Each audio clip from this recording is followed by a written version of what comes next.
After what felt like a century, the carriage finally arrived at the fortress. The man inside yelled at the guards to open the gate. After all, he had brought her. Yuna peeked out the window, her bright pink eyes gleaming with awe. The massive fortress was beyond imagination. They opened the gates to the Phoenix Duke's estate without hesitation. They had warned her that the north was like a giant snow globe, winter all year round. But the estate's interior was lush and green, despite the freezing weather outside. Yuna was amazed by the power of the magic stones. Her uncle, Delkin, dropped a bombshell. From today on, this was her new home, and she was officially the Duke's wife. As soon as Yuna stepped out of the carriage, the waiting maids began whispering incessantly, not even bothering to hide it. Delkin's hand landed on her shoulder. His hand was steady and strong as he warned her that northerners could be quite cold to outsiders. Back home on Rook Island, there was no concept of a nation, only tribes, and Yuna would do anything for her tribe. She abruptly pulled down her hood, revealing a smile and introducing herself with calm confidence. The maids were stunned. Angelic beauty wasn't enough to describe her. Just then, someone nearby muttered, "Is that her?" Suddenly, everyone snapped to attention upon seeing the blood-soaked Lord, Theodore Phoenix. He explained that he had just returned from a hunt. Introducing himself, Theo extended a blood-stained hand to the young woman. Yuna shyly took his hand, which was surprisingly warm and large. But his voice was ice-cold. Yuna didn't mind. Out of the blue, the Lord announced there would be no official wedding, leaving Yuna stunned. Theo explained that he had been married 3 times, and each wife had either disappeared or died. Afterward, the Lord's secretary, Julius, led her to her quarters. The room was separate from Theo's, and Julius told her to think of it as a chance to acclimate to the place gradually. But her room was in the tower's attic. The other floors were empty. Yuna was both shocked and thrilled, unable to believe she would be living there alone. Lord Phoenix was in his study, pouring himself a drink. Julius entered, reporting that he had settled the girl in the North Tower. But he was burning with curiosity as to why his master was covered in blood when there hadn't been a hunt at all. Theo explained it was a warning. He made it clear that there would be no marital bliss between them, and now she would stay quiet as a mouse in her dusty attic. Julius figured it was time to let David know as well. The Lord asked with a scornful laugh if she had cried when she found out she was staying in the attic. But the advisor reported that she was smiling. Theo's eyes widened, freezing mid-drink, completely unprepared for the news Julius had just revealed. Yuna was overjoyed. She loved the enormous personal space, and the magic stones made it incredibly warm. She even took a few minutes to warm her freezing hands. She wished her tribe could eventually stay warm too.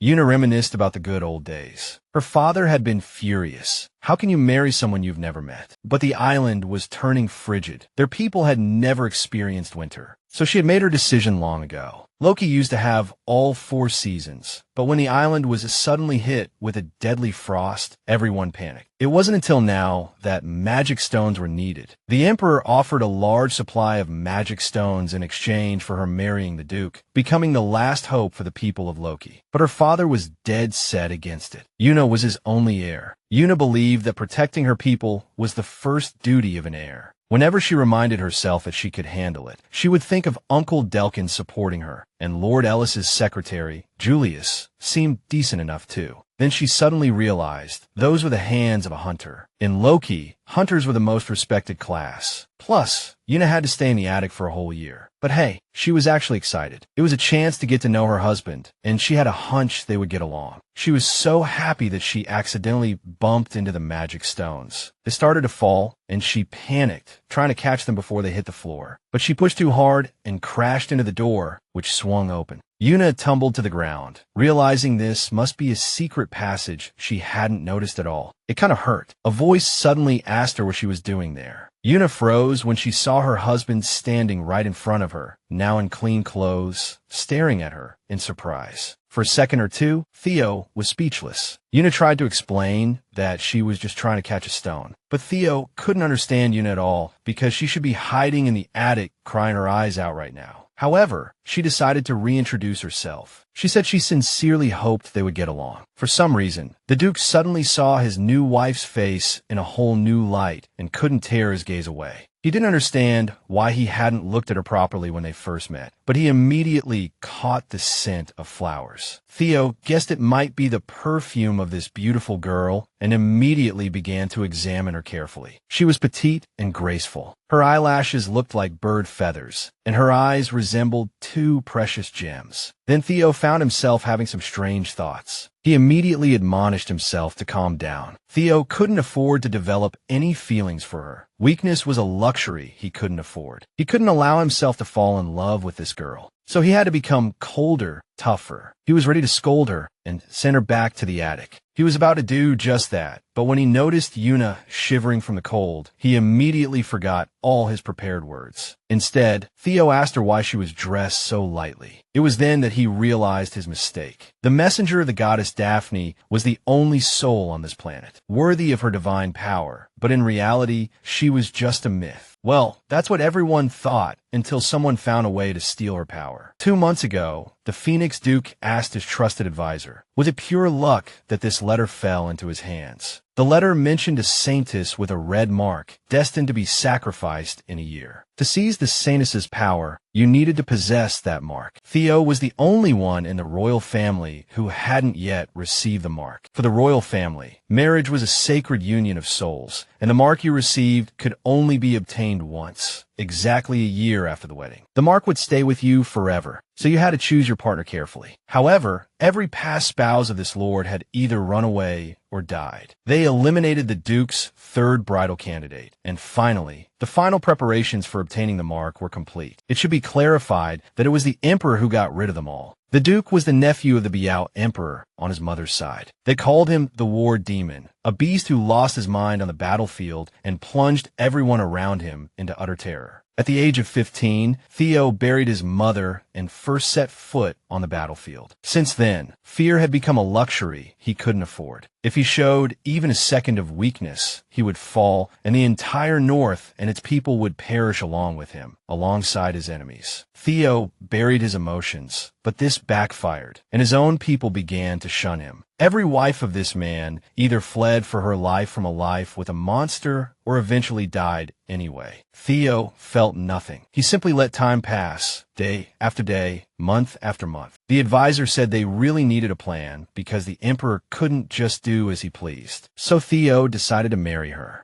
Julius asked irritably how he could marry a woman who was to be sacrificed in a year. Theo coldly replied that the emperor wouldn't dare touch her, but he needed to obtain the mark from her. The Duke was very curious what the emperor would say if the mark actually appeared, and now he was standing before his new wife. Theo was prepared to give her a good scare, but the girl innocently blurted out, "Hey, your lordship, aren't you the one who's cold?" The lord coldly said he felt nothing, but for some reason, Yuna's face lit up. When she noticed the lord was dressed too revealingly, she immediately turned away in a fluster. Theo didn't understand, but he quickly realized his plan was working. Theo said, "Beyond that bridge is my private terrace." Theo added, "If you want to go anywhere, you must ask me first. You're not allowed to go anywhere without permission." Theo decided to intimidate her. He declared with a straight face that he could actually catch a white squirrel with bright eyes. The heroine was shocked to discover that the attic was only a few steps away from the lord's room. A gust of wind blew, and Yuna suddenly lost her balance. The man reached out without a second thought. The next second, she was pressed close to her husband, her cheeks flushed from the proximity. She froze, gazing at him. A faint blush crept up Theo's face. She felt as light as a feather, her figure slender and graceful. He held her as if she were a small bird. Yuna softly called out to the lord. The Duke quickly withdrew his hand, thinking she found his touch unpleasant. His previous wives would recoil at the slightest touch, but Yuna unexpectedly thanked him. To his former wives, his subjects, and enemy soldiers, the Duke of the North was, and always would be, a living nightmare. But in Yuna's eyes, there was no fear. Theo suddenly felt that, besides posturing and intimidation, there was something else he could do. He could give this beautiful girl anything she desired. As long as he presented something of value, Yuna wouldn't be able to escape. He asked the heroine if she needed the magic stones. Yuna realized that the Duke had figured out her motive for marrying him. But if the heroine pointed out that this marriage was purely a transaction, he would probably be disgusted. So, Yuna replied that he didn't need to give her the magic stones right now. Theo was surprised, but still asked, "Then what do you want?" He immediately noticed a change in her expression, seeing her fall into deep thought. After hearing his words, no one could guess what she would say next. Perhaps she would ask him to let her go home. But whatever request she made next, she was destined to be disappointed. Theo wasn't planning on letting her go anywhere. Yuna suggested they have breakfast together, but he instinctively refused. When Theo processed her words, he asked, "What did you just say?" A bright and sincere smile bloomed on the heroine's face as she invited his lordship to have breakfast with her again. She didn't ask for jewels or money, just a simple breakfast together. But Theo couldn't understand what a little squirrel like that would eat for breakfast. He even considered going to the forest to gather acorns for her. Unexpectedly, Yuna apologized for this. She had only suggested it because the Duke had been unusually silent. She just wanted to have a light chat over breakfast to get to know each other better. Then, without warning, Theo agreed. But he said lunch would be more appropriate. The advisor was annoyed at being woken up so early. He couldn't understand why his lordship would suddenly want to change the head chef at dawn. So Julius guessed it must have something to do with the Duchess. Theo reminded them that Yuna was now his spouse, meaning they needed to dine together occasionally. Julius thought to himself, it seemed the master had taken an interest in the girl. Perhaps the master could finally live a normal life. The advisor decided to help him out, suggesting that his lordship dispatch Count Delcan to the northern wall to deal with the refugee crisis. This errand would take a full 3 months, meaning Yuna would be completely unable to contact him during that time. The heroine was shocked when her uncle told her that Delcan had to go to the northern wall on her husband's orders. Before leaving, Delcan wanted to talk to her. He asked his niece if they had consummated the marriage. Her uncle explained that he meant whether she had slept with the Duke. The heroine's face immediately flushed red. When Delcan found out they hadn't consummated the marriage, he was angry. With her lovely face, she should have dragged the master to bed long ago. He was supposed to be here guiding his niece, but he was being sent to the northern wall because of some refugees. So he told Yuna that if they hadn't consummated the marriage yet, it meant she wasn't attractive to her husband. She had to seduce him immediately. Delcan advised his niece to put on some provocative clothes, the kind that any man would want to rip off the moment he saw them. Suddenly, a strange sound echoed, and Yuna wondered what it was. Her uncle told her to remember his advice, and after the heroine nodded in understanding, she walked onto the spacious terrace. A nearby voice told her she would freeze if she stood there any longer. The Duke draped his coat over the heroine. He told the young lady that it would be troublesome if she caught a cold, so it was best to avoid it. Yuna blushed and thanked him, but the coat was too big, so Theo cut off the sleeves with his sword. The heroine hurriedly said she could roll up the sleeves and everything would be fine, not to ruin a good coat. Theo, suppressing a smile, asked if she had seen Delcan today. Yuna nodded and said he had gone on a business trip, but in reality, Theo had already heard everything they said. It could be heard clearly from the hallway. He had overheard the entire conversation. Theo said, "Since Delcan is gone, you can come to me with any questions you have." But for some reason, the girl blushed. Delcan had explained to her that all she had to do was please him, and the magic stones would flow to her like a river. Yuna's stomach suddenly growled loudly. The heroine immediately began to apologize. She always ate breakfast, but she hadn't had time today, and she hadn't eaten anything since yesterday. Theo's face instantly flushed crimson. The girl was just too cute. A while later, the Duke of the North was in his office, imaginary birds seemingly fluttering around him. He was lost in thought, and his subordinates couldn't understand why he kept staring at his fingers. Theo's personal physician, David, was thrilled. This was the first time the master had summoned him personally. Before this, he had been a battlefield medic, and he'd seen time and time again that healing emotional wounds was far more difficult than healing physical ones. The Duke's condition was severe, and the reason it was so severe was because he was indifferent to everything, as if he had no emotions. So something serious must have happened. Now David inquired about the severity of the symptoms, and Theo replied that it was severe. David's eyes lit up, and he asked the Duke to describe his current condition in detail. Theo confidently declared that he was cursed, and his subordinates' faces showed expressions of bewilderment. They couldn't understand who would dare to curse the Grand Duke himself. Theo explained that he was currently taming someone, a long-tailed bluebird. She was very small and cute, but the powerful Grand Duke of the North was convinced that this fragile little bird had somehow bewitched him. David asked him why he suspected a curse, and Theo slammed his hand on the table and shouted that he wanted to see her all the time. He couldn't wait to stuff her into his pocket and carry her around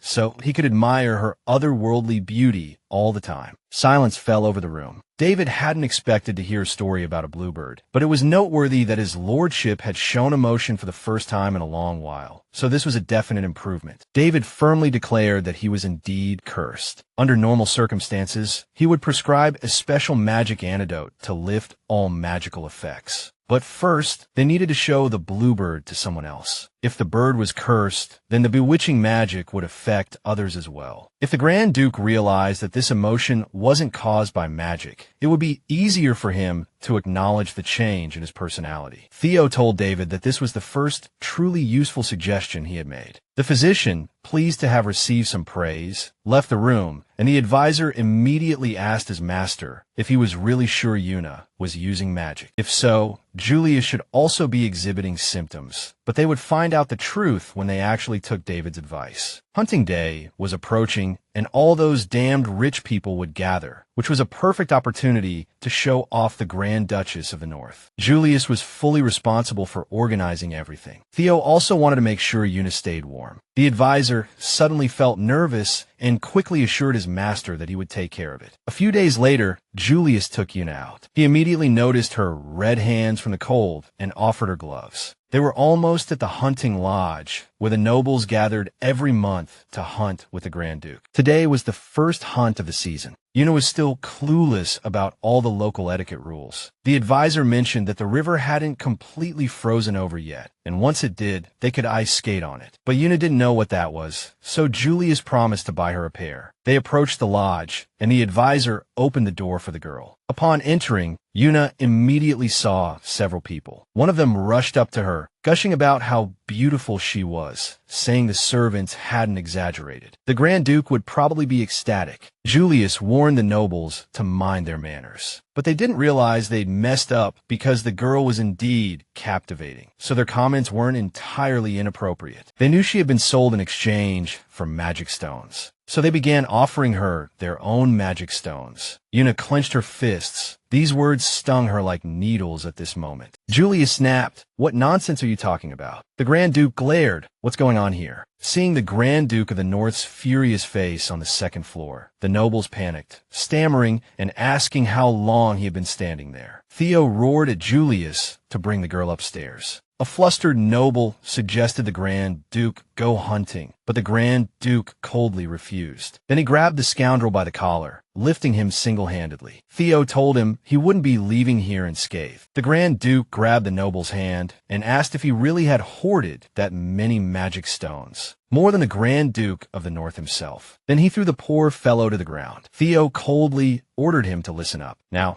they would either leave quietly or hand over the magic stones they had concealed from the Empire so they could keep their limbs. The Grand Duke fiercely declared that if anyone else dared to besmirch the Grand Duchess's honor, they would be executed on the spot. The nobles immediately fled in a panic. Yuna sat on the sofa waiting for her husband. No one had ever humiliated her so gravely. Suddenly, the girl heard a commotion downstairs, worried that her husband would get into trouble because of her, but the man burst through the door. Yuna's eyes widened when she saw him. He'd witnessed firsthand how the other nobles truly treated her, so surely Theo now thought she was unworthy of being his wife. The man knelt on one knee and asked to take her hand. Yuna blinked in confusion. The Duke hastily explained that he thought he saw an injury on her hand. Yuna looked down, puzzled. Sure enough, her palm was covered in red scratches. Theo smeared crushed healing stone ointment over them, and the wounds disappeared within seconds. He leaned closer, his voice tight with concern. Did it hurt? His wife didn't answer, instead apologizing profusely for the humiliation he suffered because of her. Many high-ranking nobles were present at this hunt, and it was important to keep them happy. Our heroine was terrified, but Theo sharply interrupted her. Remember, in this land, only my status is higher than yours. This is my domain, and you can do as you please here. Theo rules this land. You are accountable only to him. Our heroine replayed his words in her mind. He was right. Her title should have protected her, but unease still gnawed at her heart. Her husband, her lord. A sudden wave of panic washed over her, and she abruptly pulled her hand back. Seeing her reaction, Theo guessed her fear. She felt trapped here forever. Yuna asked if he was going hunting now. She took off her coat, saying Julius had prepared a hunting outfit for her. Theo froze, speechless. The magnificent outfit was specially prepared for today, and it would be a shame not to put it to good use. He had only ever seen her in those loose dresses before.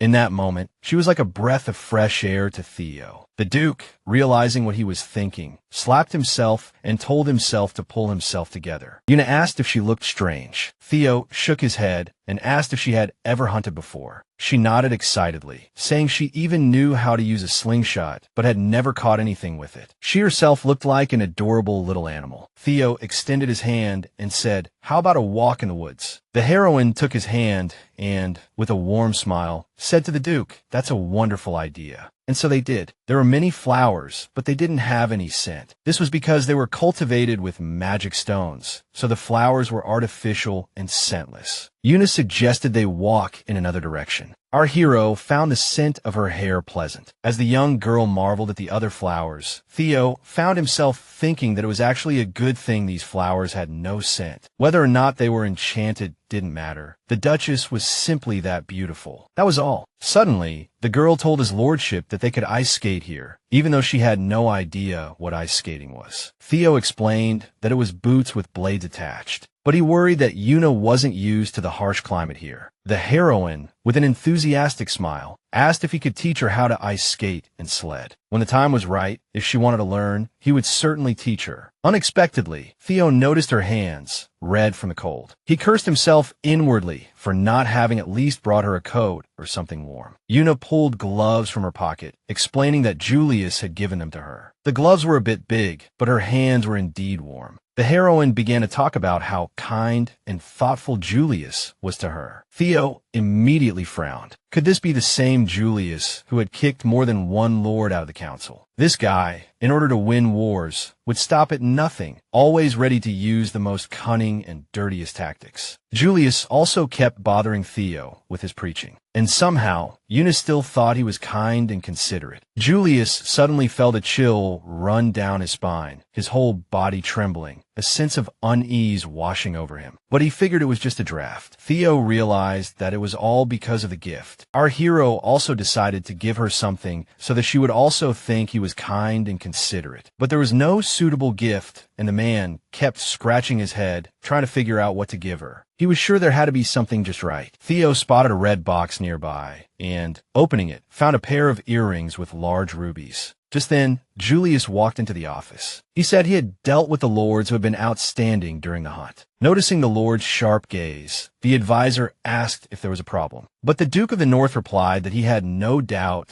that someone as kind and considerate as Julius had taken care of everything. Julius realized it was all because of the gloves. He suggested the lord give the girl something and immediately noticed his mother's earrings. The advisor asked him to reconsider this decision, but Theo replied that the girl wasn't going anywhere, and the earrings were far more valuable and meaningful than those cloth gloves. Julius realized he couldn't reason with this stubborn mule. The Duke rose from his desk, determined to give the gift immediately. He walked over to the shelf and ordered his ever-attentive advisor, Julius, to bring the item over instead of standing there like a statue. Julius smiled. His master seemed to have regained his spirit. With a beaming smile as he held the gift, Theo walked to Yuna's door and promptly knocked. The young woman asked him to wait a moment, and Theo impatiently waited for her to finally come out, but when she appeared, he froze. Yuna was wearing a very revealing nightgown. The Duke, with just one glance, instantly blushed, unsure what sort of magic this was. The girl, assuming he was just a servant, quickly raised her hands to cover herself. Theo blurted out that from now on, he only wanted to see her wearing that nightgown. But he only thought this, not uttering a single word. Theo said he had brought her a gift, but if she wasn't available right now, he could come back later. But Yuna grabbed his wrist, begging him to stay, refuting that she felt uncomfortable at all. He instantly realized that this must be some sort of cursed spell messing with his bodily reactions. Theo declared that everything in this room belonged to Yuna, and she could take anything she desired. She looked like a marshmallow cloud in that nightgown. Theo handed her a small box. A look of shock flashed across the young woman's face as she opened the box and saw its contents. She stammered, asking if the Duke of the North was truly giving this to her. He shyly nodded. But Yuna didn't know what to wish for. She was genuinely touched by the gift. As soon as Yuna thanked him, seeing her happy expression, a warm smile spread across the Duke's face. He was glad she liked the present. The young woman found herself thinking that if she and the Duke continued to grow closer like this, they would one day become a true couple, living happily ever after. Yuna hoped that day would come soon. A week later, they were having lunch together. Ray, the young woman's personal maid, sighed heavily. At the age of 12, she had gone to the battlefield in place of her sick brother to defend her country and family honor. The other knights constantly mocked her, but the Duke personally instructed her in swordsmanship. As a result, Ray helped him win the war, and for this, she even joined the Imperial Knights. But she realized with pain that her master couldn't find happiness. Ray decided to retire from service and follow him to the castle. She planned to dedicate her life to serving his family, but with her master having already lost 3 wives, she was starting to get nervous. However, the new mistress had a heart of gold. With such a woman by his side, he would find happiness. Ray thought so too, but she was furious because the Duke of the North was acting very irritable. Today, Yuna, completely enamored with the magnificent garden, asked the man, "What's your favorite flower?" But he said with a straight face, "I don't like flowers at all." This answer made Ray even angrier. Yuna suggested they have tea together, but Theo said he would have it sent to his office. The girl's face immediately fell, filled with sadness. The advisor, carefully studying the Duchess, noticed her bare ears and guessed that his master was troubled by this. He whispered to Ray, "I have an idea." The girl suggested shock therapy, but the advisor said they had to get their master out of the way first. Ray quickly fabricated a false reason for her master to leave. Theo stood up and said to Yuna, "I'll be right back." Julius approached her and asked, "May I ask you a question?" The young woman readily agreed. So the advisor asked, "Did Master give you a valuable gift yesterday?" She nodded, and the man revealed that the late Duchess used to wear those earrings. The jewelry was the only memento of her. It meant the world to the Duke. The young woman, realizing the grave mistake she had made, asked the advisor what to do in this mess. She had her reasons. Ray followed closely behind her master. Theo stopped the maid, asking if she was planning to stab him in the back, as her expression betrayed her. She snapped, "Why are you being so cold to the mistress? Did she do something wrong?" But the dark-haired man countered, "No, it's not her. It's probably me. Let's face it, who would like a stick in the mud?" Theo asked if the mistress had mentioned the earrings. Ray confirmed, "You mean the ruby earrings his mother left him." Now she understood why her master had been so gloomy, but it was pointless to sulk about it. Ray guessed that the mistress wanted to save the precious jewelry for an important occasion, so the master should apologize. Yuna suddenly caught up with them. She breathlessly let them know she had something to say. Yuna held out the box, saying they had explained everything. The earrings were actually his late mother's, so she couldn't accept them. Theo wasn't surprised that the gift had overwhelmed her. She had already accepted them, so Theo apologized for the trouble he had caused himself, but he still asked Yuna to keep them. But Yuna protested, "I can't wear them." The dark-haired man tensed when a young woman suddenly stepped in front of him, her gaze firm and unwavering. She explained that she didn't have pierced ears. It turned out Yuna had a mole on her earlobe. To wear the earrings, she would need to get her ears pierced first, but she couldn't do it alone. Yet, she couldn't wait to wear the ruby earrings. So she pleaded with her husband, "Can you help me?" The Duke of the North asked her again if she was sure. She nodded, confirming that she had wanted to wear earrings her whole life. Her father had left a mark there, somewhat like a piercing, but it was actually a red mark on her holy body. The heroine's eyes lit up as she told him she had specifically sought him out because she trusted him immensely. He caressed her chin and said,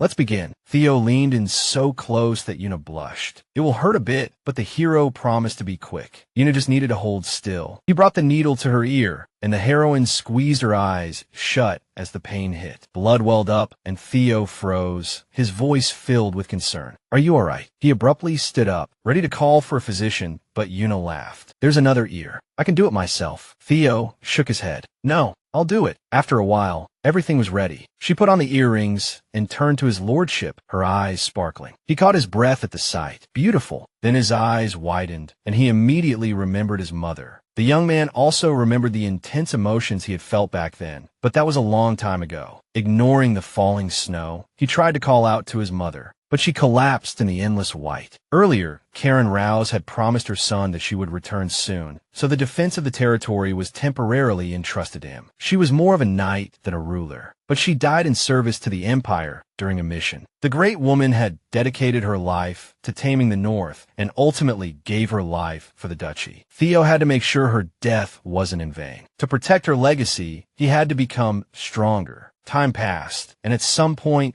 the only reminder that Karen Rouse had once lived, there was the pair of ruby earrings. Theo had never given them much thought, but now grief washed over him, only to melt away the moment he saw their new owner. The man wanted to tell Yuna how happy he was that she had become his wife, but he remained silent, simply thanking her. In fact, only family would address her by her name so intimately. The Duke did the same, which made her feel good. The man said, "Hey, I don't have a nickname. Everyone just calls me Theo, so you can too." The heroine readily agreed. Since Theo had given her the family heirloom, perhaps it meant he already considered her his wife. In the blink of an eye, you'd hear all sorts of sweet nothings, and then they'd become mom and dad. The hero knew they were far from that stage, but the thought still brought a smile to his face. The next day, Yuna and Ray went to the garden. Thanks to the magic stones, the garden never completely froze over, so the flower beds needed constant weeding, or everything would be overtaken by weeds. Yuna mentioned that the flowers on Rui had an incredibly sweet fragrance, and maybe one day they could visit that place together. But the heroine remembered her uncle's advice not to mention Rui too often, or people might think she was strange. All she could do now was write letters. Yuna began to wonder if her last letter had arrived yet. It contained the usual greetings, a few lines about how brave his lordship was, and how he was the most handsome man in the north. But perhaps that was a bit much. Ray noticed something was amiss, but Yuna quickly explained that she was just lost in thought. The heroine sometimes wished she could turn back time, but the maid suddenly spotted his lordship in the bushes, clearly trying to hide. Ray immediately started waving, signaling the Duke to stay hidden. The heroine was considering writing another letter to her father, but this time she would choose her words carefully. Theo knew she was homesick, but was Yuna now regretting her choice and wanting to go back? He would never let that happen. So when the man suddenly emerged from the bushes, Yuna's personal maid was caught off guard. The heroine turned her head at the sound, but Ray quickly told her to ignore him. She suggested showing her mistress a beautiful flower. Yuna had only just started addressing him by his first name, and now she was suddenly going to break off the engagement, Theo concluded. But he would never let that happen. Yuna was his wife now. It had been 2 months since Yuna arrived. She ate well and never complained about the local cuisine, always asking to convey her compliments to the chef. She took a walk in the garden every day, and Theo had assumed she'd long forgotten about going home, so he didn't expect her to be so eager to leave. It would take a month to get to Lochi. He suddenly realized he could easily rebuild a Lochi settlement for her right here in the duchy. Yuna's people could even relocate there. He remembered Yuna had married him for the magic stones. So Theo would give her even more magic stones, and she would definitely stay, never leaving his side. If the Emperor or Delkin got in the way, he would destroy them both. Suddenly, a woman's voice called out to Theo. The dark-haired man quickly hid the magic stones behind his back and smiled at Yuna. While drinking tea,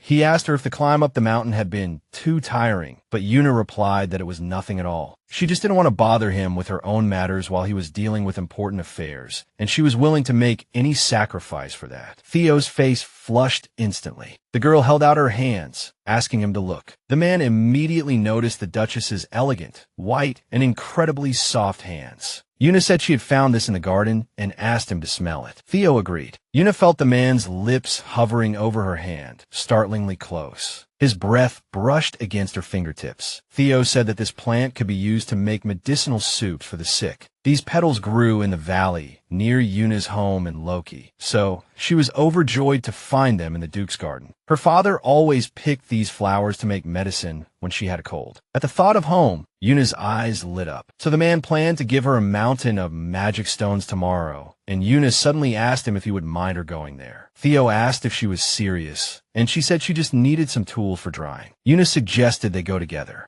Although Theo misunderstood the destination, he liked the idea. He could leave the duchy for several weeks without worry. Julius would perform the acting duties perfectly. Theo agreed and said he would have the advisor pack their luggage. They would be on the road for at least a month, so they needed to be prepared, but Yuna was only talking about the nearby city market. They didn't need that much equipment at all. She said there were a lot of delicious things there. Hearing her words, the man was stunned. The next day, Ray told the Duchess that the market would be crowded, so she couldn't wander away from his lordship and had to be vigilant. Yuna promised to stock up on treats once everything was ready. Ray handed the Duchess over to Julius. The advisor helped the Duchess into the carriage and immediately said that the master would be there shortly. The girl smiled and thanked Julius. The man closed the carriage door and glanced around, thinking that the Lord had better hurry up. Yuna guessed that Theo had a mountain of work today, which was why he was late. Still, it was sweet to ride in the carriage together, and maybe they could even hold hands. The carriage door suddenly opened, and the Duke quickly apologized for keeping the young lady waiting. He thought Yuna looked even more like a little rabbit today. The man explained that he had finished almost all of his affairs. To be honest, there wasn't much work today, but Theo had to maintain a busy appearance in front of his wife. Julius announced their departure. Yuna noticed something was different about Theo today. His hair was neatly combed, freshly cut, and, heavens, he was even wearing his most hated tie. She told him she needed tools for drying leaves, and she also wanted to buy some sweets. Suddenly, the carriage hit a small stone. The carriage creaked to a halt, and Julius rushed to check if the couple was all right. He apologized for possibly startling them. Just then, Yuna fell into his arms. His face instantly flushed at being so close to her. His heart raced, and he smelled a sweet floral scent. She had to get away quickly, but the dark-haired man's lips began to move towards her, and she wasn't about to stop him, her eyes already fluttering closed. Julius's loud inquiry about their well-being interrupted the moment. Theo mentally dismissed him, pretending he hadn't heard anything. He prayed Yuna's ears were still blocked, but she blinked and offered to answer the advisor. The Duke signaled that everything was fine and they could continue. The two sat side by side, their fingers hovering in the air as if kneading the damned. Without Pope's permission, Yuna broke the stalemate first, her feather-light fingertips brushing against his arm, nearly making Theo jump out of his skin. Theo's face instantly flushed crimson. Beneath his collar, the Duke locked onto the fleeting moment. Taking a deep breath, he went for it, grabbing Yuna's hand as if possessed. But Julius shouted, "Your lordship, we've arrived." They instantly separated as if electrocuted, now sitting face to face like strangers. Yuna frowned. Why was the market so deserted? Not a soul in sight. Theo scratched his chin. Honestly, I have no idea. Yuna tilted her chin toward the tea house. Let's go there. The Duke, of course, followed. Julius figured it wouldn't take long. They had 2 hours to kill. Trade in the city had come to a complete standstill ever since he'd shut down the entire market for the townspeople, leaving them with nothing to do but wait. Lord Theo had promised them a swift resolution. Still, it was nice to see them happy. The moment their heroes left his shop, the merchant immediately wished the Lord and Lady a wonderful day. Now that they had everything they needed, Yuna suggested one more stop. The merchants looked terrified, but the protagonist had stopped expecting anything other than fear from them. Blocking off the market while they were here had been a smart move. Theo didn't want Yuna to find out that everyone was scared to death of him. The heroine pointed at a candy shop, telling him she wanted to try the strawberry flavor. They also had orange and even peach on the menu. The girl selling the goods gawked at his height. Her mother had warned her that the Duke would take her away if she misbehaved. Now the child was frozen in fear. Yuna asked the little shopkeeper for recommendations. The child looked at the beautiful woman with awe. The girl said the strawberry was delicious, but she preferred the orange, while her little brother was partial to apple. Then, Yuna turned to Theo, asking him which one they should get. The man simply said, "We'll take them all." The heroine chuckled, objecting to the Duke. "If we eat all of these sweets, we won't have any room left for dinner." So they decided to just try the strawberry and orange flavors. The people behind the heroes started whispering as soon as they saw the Duke. He would tear people apart alive, but next to the beautiful Duchess, he looked more like a lovesick puppy. The child handed the treats to the lady. Yuna thanked the girl for helping her choose. The heroine noticed the child's pale face, but the girl hurried to say, "I just need to sit down for a bit." It was all the Duke's fault. Yuna told her, "You take a break, we'll watch the stall for you."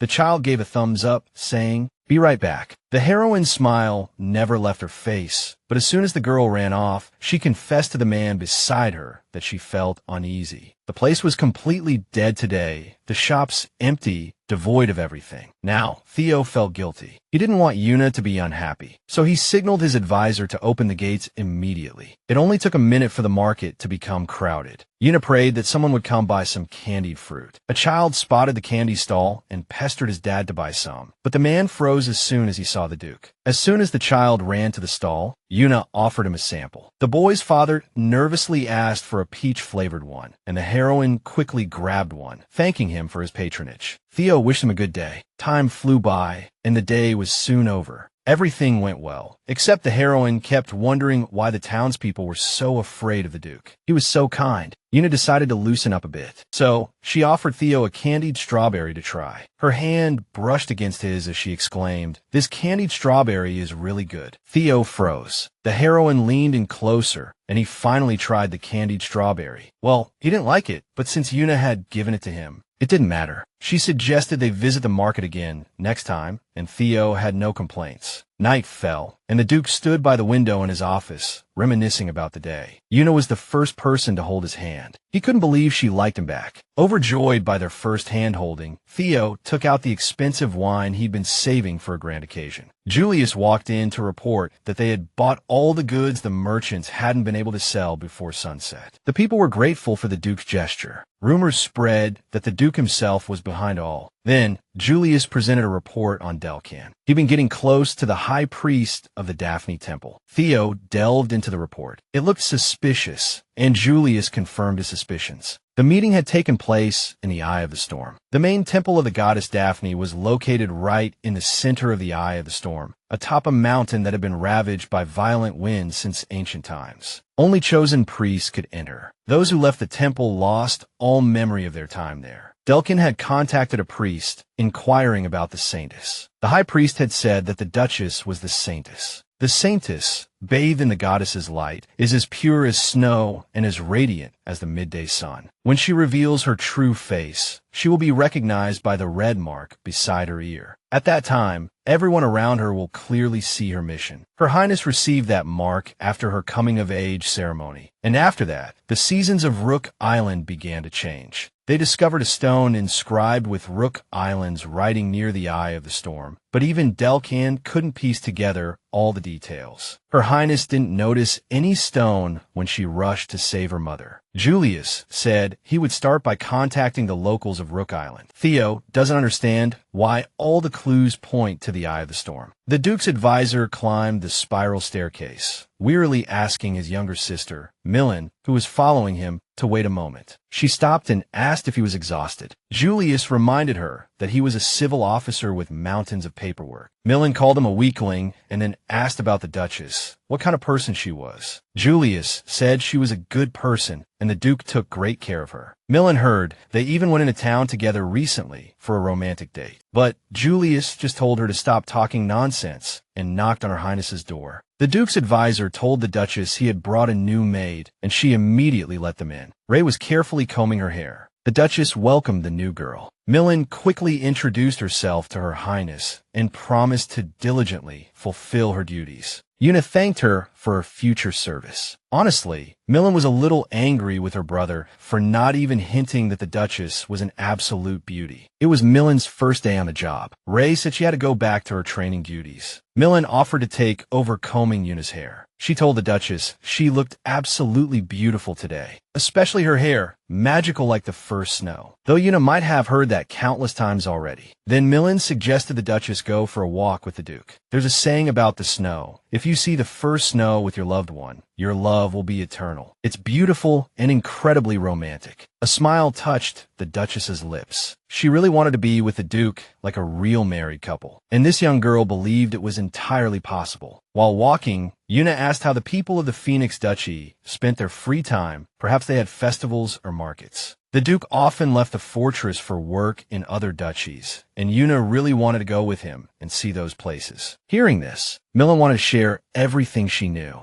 She promised to make a list of festivals and must-see sites in the Phoenix Duchy. Yuna suggested they head back and stop by the White Tower on the way. On their way, the Duke came towards them and asked if they were really leaving. The Duchess's eyes lit up when she saw Theo. She asked if he had also decided to go for a walk. He smiled slightly and said he just wanted some fresh air. He also thought a walk together would be nice. Theo noticed the unfamiliar girl, so Millen quickly introduced herself. The Duchess apologized to His Excellency and explained that they had already decided to go to the White Tower. But the tower was actually black. Theo explained that when it snowed, the top of the tower would become white like snow, and the townspeople took that as a sign of winter's arrival. Yuna asked when the first snow would fall, thinking she would have to invite Theo for a walk. But then Theo's words startled her. He said he had absolutely no idea, and honestly hoped it wouldn't snow at all. He hated snow, and even the sight of white made him feel sick. Yuna blinked in confusion. Wasn't the first snow the good thing? But the Duke just sternly replied that there was no such thing as good snow in nature, leaving the girls dumbfounded. Suddenly, Yuna turned around and announced, "Well, since you hate white so much, I'm leaving." Millen quickly apologized to her mistress. The Duke was confused, completely bewildered as to why Yuna had reacted so strongly. Later, Julius asked if he could make a report. Theo gave him a stern look, then agreed. The advisor thought His Excellency might already know, but the Duchess hadn't left the tower all day. She had her meals sent to her room. The Duke stared and asked why she wasn't going for walks anymore. In this mess, one wrong step by the advisor would surely cost him his head. Julius said, understandably so. You can understand her thinking. She doesn't want to run into Theo, so she's staying in her room. The Duke looked blank, so Julius asked, "What color is Your Excellency's hair?" Theo said, "White." The advisor added, "Snow is also white. Yesterday, you said you hated even the sight of snow, so she thinks that was also a reference to her hair." The Duke was furious. Julius added, "That's what she thinks. Everyone says her hair is as white as new fallen snow." Lord Theo stormed up to his advisor, demanding to know what this had to do with him thinking Yuna's hair was more than just white. Julius agreed. It did have a warm sheen to it, but what truly mattered was how Yuna herself felt about it. He strolled towards the door, announcing his departure. Theo couldn't just leave it at that, so he strode over to a chair and grabbed his coat. He needed to talk to Yuna, and fast. He knocked on the door, asking if she was in there. There was no response, so the Duke told the young lady he had something to say to her now. So he wanted to see her, to talk to her. Yuna finally opened the door and let him in. The man froze when he saw Yuna wrapped in a fluffy blanket that covered almost her entire body, only her face visible. He asked her to sit down, and she nodded. Theo offered to take the blanket off of her, but Yuna shook her head. Since the Duke hated her hair, it reminded him of snow, so it wouldn't be a good idea. The man stepped forward and ripped the blanket off her head. He said he never thought her hair looked like snow. Theo admitted that he actually thought it was very beautiful. Her eyes widened in surprise. The Duke apologized to Yuna for hurting her, but she also apologized for not understanding the situation. Theo admitted to always feeling uncomfortable around her. Yuna asked Theo why he felt ashamed for trying to force her to stay in the north. Yuna asked him why he didn't like snow. The Duchess froze when she learned that snow had killed the Duke's beloved mother. At first, the Empire barely had any magic stones. They were always in short supply, and the people of the Phoenix Duchy were constantly freezing. Then came the kingdom's promise to lift the restrictions if they explored the Eye of the Storm. The Eye of the Storm was a place where blizzards raged endlessly, and the chances of coming out alive were slim to none. But Theo's mother, Grand Duchess Karen Ross, walked straight into the Eye of the Storm to save her people. He said he could barely find her body, because by the time he got there, the snow had almost buried him too. That was why Theo hated snow. If it wasn't for the snow, he could have gotten there in time to save his mother. Yuna softly said she was truly sorry. Theo smiled and said it was all okay. She froze, staring at him in surprise when he reached out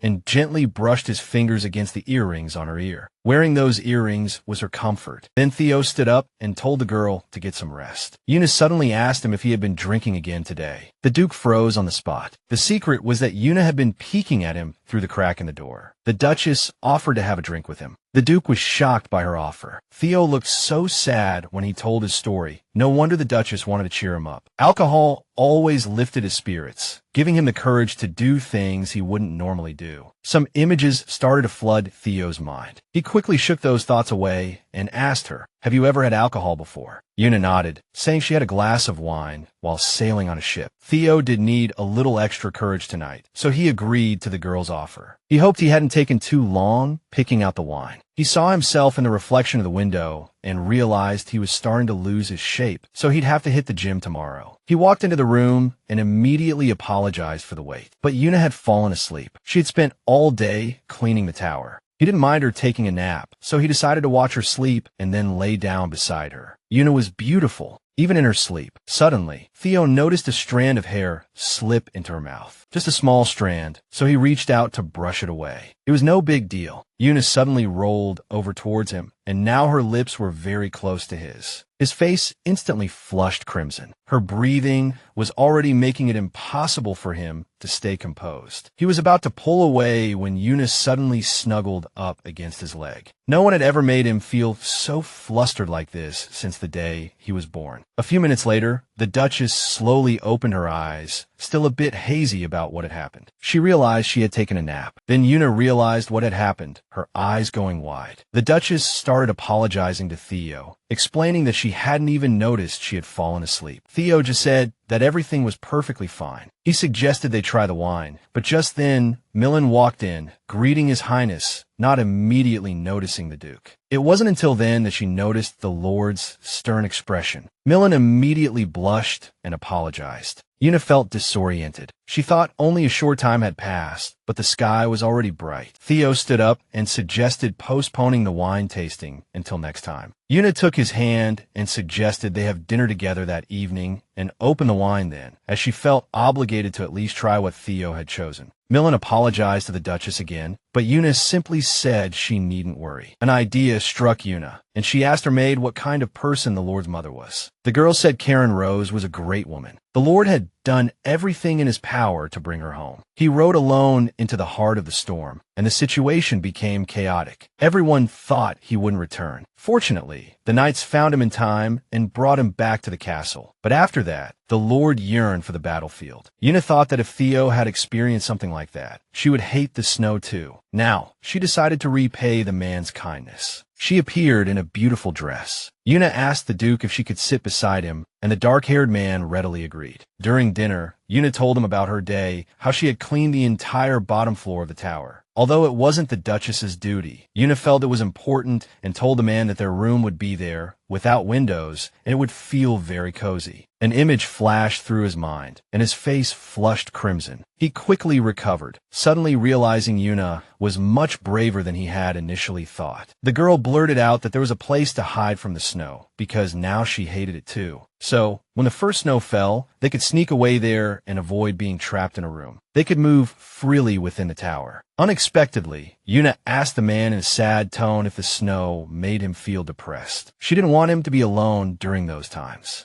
Yuna also really wanted to get to know Theo better. A warm smile bloomed on the Duke's face, and he told the girl that he was equally eager to know her. Then Yuna shared that her mother had died early, and she had grown up with her father, who never liked to talk about her. Whenever Yuna wanted to know something about her mother, she would light a fire on the beach, and her father would be more willing to open up in front of the flames. Theo suggested they also light a fire when winter came. He poured a glass of wine and said with a warm smile that it would make it easier for them to be honest with each other. Yuna gazed at her reflection. If, on some winter night, she found herself sitting by the fire with Theo, she would ask him directly if she could become his true wife. The Duke raised his glass to the coming winter. Suddenly, Julius burst into the office. Theo was about to protest, but the advisor said they had a guest. He claimed to be from Rook Island, introduced himself as Azarim, and added that her grace surely knew him. Yuna cheered, "That's my friend." She asked to see him, and Theo said he would go too. Yuna hummed a tune and ran off. The advisor asked his grace if he realized the Duchess's friend was a man. Hearing Yuna's voice, Azarim turned around. He was the heir to the Apong tribe on Rook Island. Yuna rushed towards the man and hugged him tightly. Azarim returned the embrace with equal fervor. The man said he had missed her very much. When Theo saw them holding hands, he froze. They had always hugged and held hands in the past, but as the Duke of the North, he couldn't understand if this was normal. Yuna introduced her childhood friend to Theo. The man's expression was serious and tense. Azarim walked straight towards the Duke, gave him a respectful nod, and solemnly extended his hand. Then Azarim introduced himself to Yuna's husband. Yuna immediately blushed and apologized to the Duke for her friend's complete lack of etiquette. Yuna quickly explained to Azarim that this was the Duke of Phoenix, and the fellow politely offered his hand again for a handshake. Theo didn't want Yuna to be embarrassed, so he shook the offered hand, his lips pressed tightly together. But inwardly he couldn't forgive the guy for hugging Yuna, so he squeezed Azarim's hand like a vice. Yuna's friend muttered something, as if asking if the Duke was a bear, such a large man, but they were speaking in another language, so Theo forced a smile and asked Yuna to translate. Yuna rolled her eyes at her friend and said curtly, "Just speak the common tongue." Azarim blurted out, without warning, that he was starving. Theo saw this as an opportunity to show Yuna what a generous husband and composed lord he was, not holding her friend's familiarity against him. So he told Azarim that he would, of course, offer him a meal. Despite the Duke's attempts to make his wife's close friend feel welcome, a flicker of confusion crossed Azarim's face. As soon as Azarim sat down, Yuna inquired about his village and whether the weather had taken a turn for the worse. Azarim reassured her there was no need to worry. Theo suddenly asked if the food was all gone. He pointed at the Duke, explaining that he was referring to the Duke's empty plate, but Yuna told him not to point. Theo cursed the boy in his mind, thinking that since his grace had finished eating, he could leave,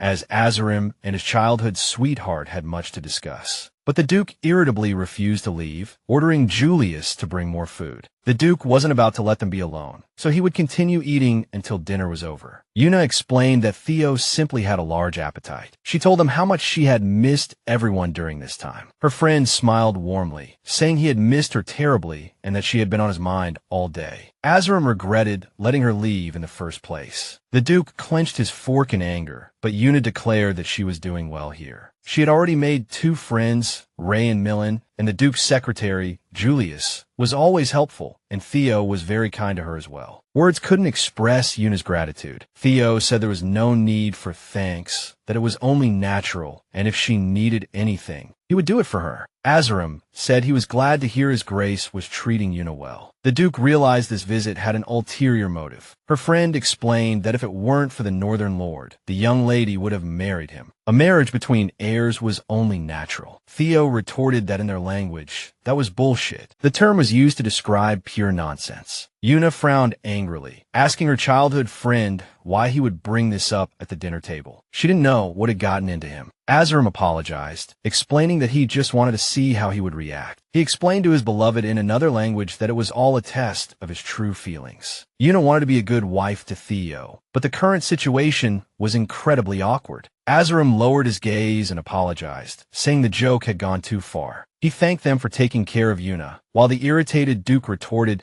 that it was his duty as her husband. Yuna always said she liked dependable men. It was getting late, and Theo suggested they end the meal. Azarim told his beloved that he missed the old days when they could talk for days on end, but Theo interjected that the guest rooms were elsewhere. Yuna's friend was about to say he would just make do at her place, but the Lord quickly shot down the suggestion. Yuna suggested they talk tomorrow, while Theo only grew more annoyed with the whole situation. A while later, he slammed his most expensive bottle of wine on the table. He had grown to hate the nuisance that was Azarim. He couldn't bear the thought of Yuna returning home, hurt. Suddenly, the Phoenix Duke, hearing a pebble-like sound against the window, was instantly on high alert. It was Yuna waving at him. She had forgotten to give him something. It was U-leaf tea. Theo was surprised Yuna would come all this way for something like this. She explained that she really wanted him to be the first to try it. Yuna thanked him for being so tolerant of Azarim today. The Duke smiled and promised he would definitely try the tea. Late at night, Azarim was walking down the hallway. He froze when a voice behind him ordered him to stop. The Duke's icy gaze was enough to frighten even the bravest of men, and he asked Azarim where he was going. At this late hour, the man snapped. He hadn't given him permission to roam freely here. Azarim finally showed his true colors. The Duke repeated his question. Azarim retorted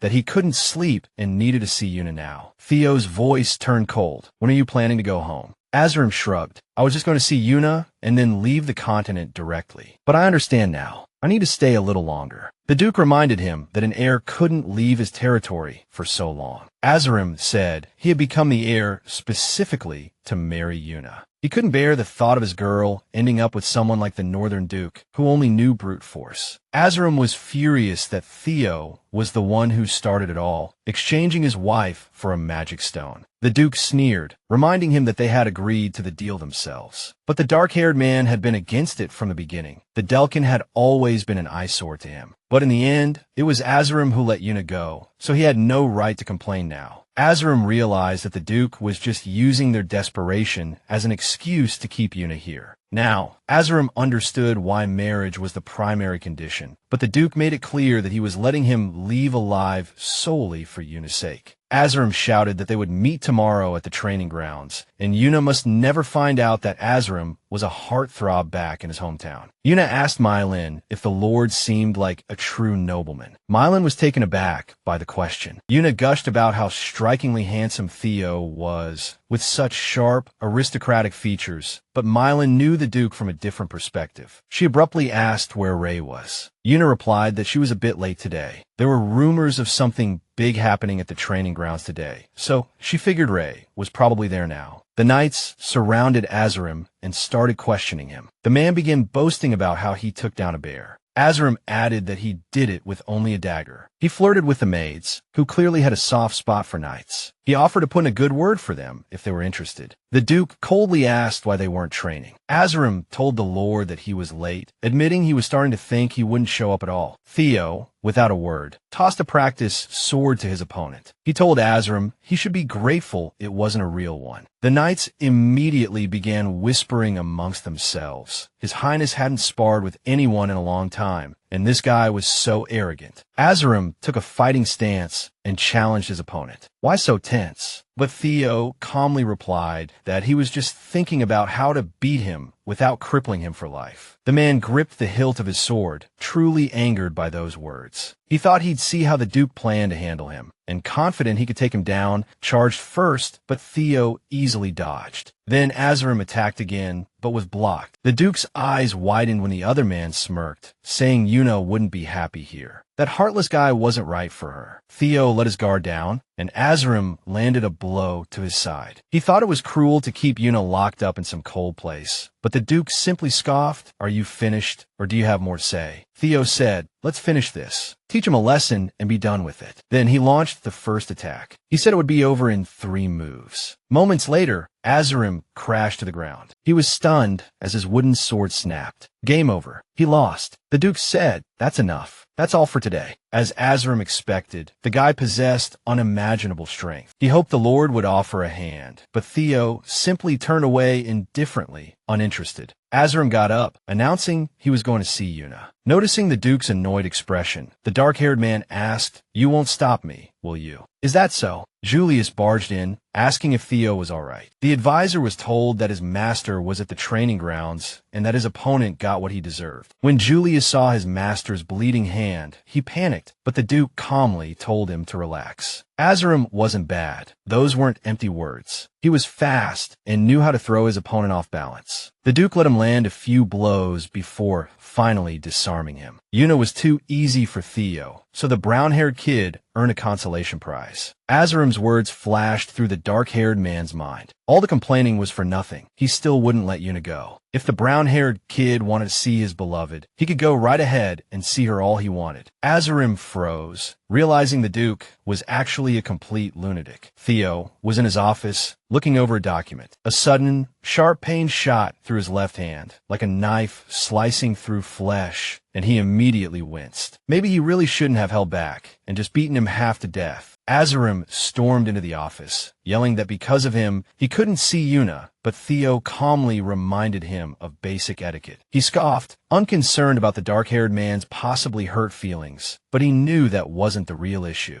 The Duke explained that his and Yuna's rooms were connected by a bridge, so Azarim would have to face him every time. The dark-haired man scowled, angrily shouting that he suspected he had locked Yuna in the tower from the very beginning. Yuna suddenly walked into the office, surprised to see Azarim there. The protagonist told the Duke that something terrible had happened. The stairs in her room had collapsed. But Theo reassured her that it was the workers' fault. The collapse happened while Yuna was cleaning on the first floor. The Duke even told her not to think it was her fault, as he should have checked the tower's condition. Thankfully, the danger had passed. Yuna asked her friend what they were talking about. She knew they would hit it off with the Duke and become friends overnight. Azurum was taken aback when the Duke confirmed this. Yuna apologized for interrupting them and said she was going out. The Duke asked her where she was going, puzzled, and Yuna said she was going to tend the garden with Millen today. Even though the servants could handle it, Yuna liked to do it herself. Azurum suddenly volunteered to help, and the Duke confidently said he would go too. Then, he gave the dark-haired man a smug grin, saying he needed some exercise like this too. Millen pointed out a spot where the lady could plant some flowers. Yuna asked if the two men could set up a tea table there, and they immediately supported the idea. Then they had a silent battle with their eyes. Ray also joined in, apologizing to His Grace for being late. At the training grounds, Yuna complimented her, saying she looked very capable in that outfit. Ray hadn't forgotten that the lady had asked her for a favor. She suddenly noticed the Duke pulling weeds, his eyes almost popping out of his head. What on earth was he doing? Yuna explained to her that Theo and Azurum had already agreed to help. She sized up the stranger, noticing he was quite skilled. Ray was burning with anger. How dare he hurt the master of this place? And honestly, she really hated these nouveau riche types. Azurum stood up as soon as he saw Ray. He had seen her earlier at the training grounds. She seemed quite skilled. Ray's face flushed crimson with embarrassment at being spoken to like that by an arrogant stranger. Millen smirked, glancing at Ray, telling her not to just stand there like a statue.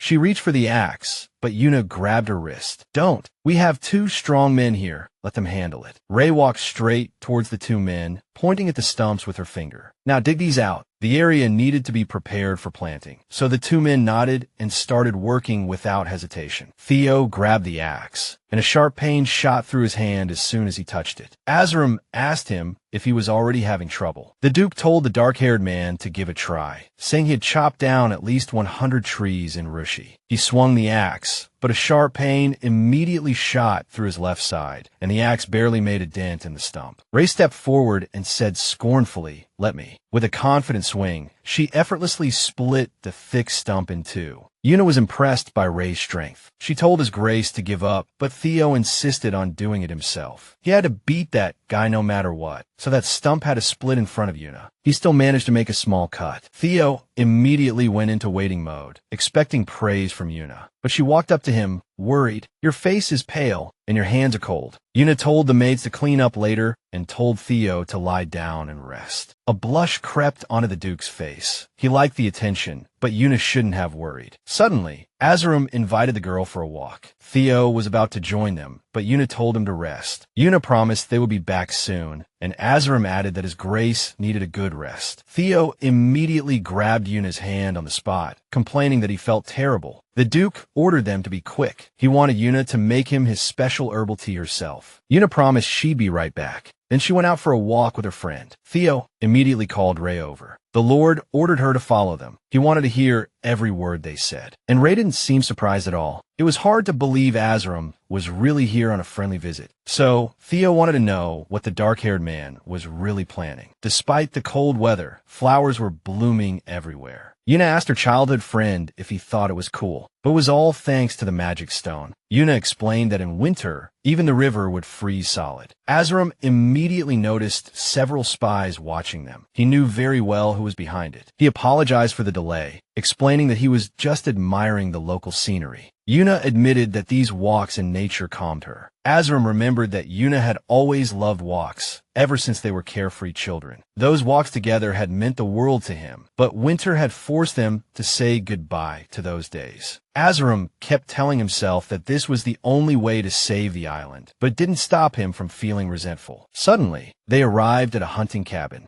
Azurum suggested they go inside to talk, lest they be spied upon. Yuna was puzzled. Hadn't it just been the two of them all along? Azurum suggested they switch to Lochi when they were alone, and Yuna readily agreed. Azurum told the girl that Suma had won the competition. He expressed regret for not being able to attend the competition in person, then started mimicking his father, saying he couldn't go because he had to help out. Yuna asked how her father was doing. Azurum said that he rarely went out since she left. The heroine asked her friend to tell her father she was safe as soon as he returned to Loki Island, but Azurum refused, saying he would tell him personally. But Delkin told Yuna to wait at least an hour, so it wouldn't look like a trick to get the magic stone. Azurum said she didn't have to stay there anymore. He had found another way. Julius knocked on his master's office door, announcing his arrival. The shirtless Duke immediately asked his advisor where Yuna was. Julius was surprised at how quickly the wound had healed. When Theo found out the girl had returned a while ago, he frowned. The advisor admitted that he thought His Highness was asleep, so he privately asked the lady to come back later. The Duke asked if the Shadows had any news. Julius said they chatted about some island news and then went into his master's hunting cabin. Theo angrily asked what they were doing there. The advisor hesitantly explained that they were just cold. They talked for a long time in the cabin, but since they spoke in Loki the entire time, no one could understand what they were saying. The Shadows guessed that Azurum must have been trying to persuade the girl about something. The heroine lay in bed, staring at the ceiling. A childhood voice echoed in her mind, saying he had found another way to get her home. He reminded her of the Snow Maiden from the island's old stories, whose hair was as white as fresh snow. There was a legend that, if the Snow Maiden drank from the River of Memories, she would regain her true power and save the island from disaster. Many islanders thought Yuna looked a lot like her, but the heroine pointed out that no one actually knew where the river was. But Azurum had found it. A holy water fountain in a certain temple matched the description of the River of Memories, emitting a blue glow. Yuna asked how he had figured it out. He had learned about it from overhearing the locals talking. Even if he couldn't be completely sure, he couldn't think of any other way to save the island, and he didn't want Yuna to be disrespected. The heroine wanted to help her people, so she agreed to ask Theo to let her go to the temple. A smile bloomed on Azurum's face as he thanked Yuna for supporting his idea without hesitation. But he asked her not to share the Loki legends with any outsiders. If Azurum was right, it would be wonderful. The island would be saved from the cold, and everything would be all right. Her father could regain his strength, and the heroine could live happily with Theo. If it weren't for this deal, they could have been an ordinary couple. The girl was lost in her daydream, but she suddenly remembered the promise she had made to the Duke that morning and immediately ran to find him. It was late, and Theo might already be asleep, but since Yuna had made a promise, she had to keep it. The heroine quickly decided to make some fragrant tea and then return to her room. She flung open the door and immediately bumped into someone. It was Theo. He hadn't gone to bed yet. Yuna hadn't realized he'd been waiting and immediately apologized, explaining that she had simply lost track of time. She sincerely hoped he wasn't still angry.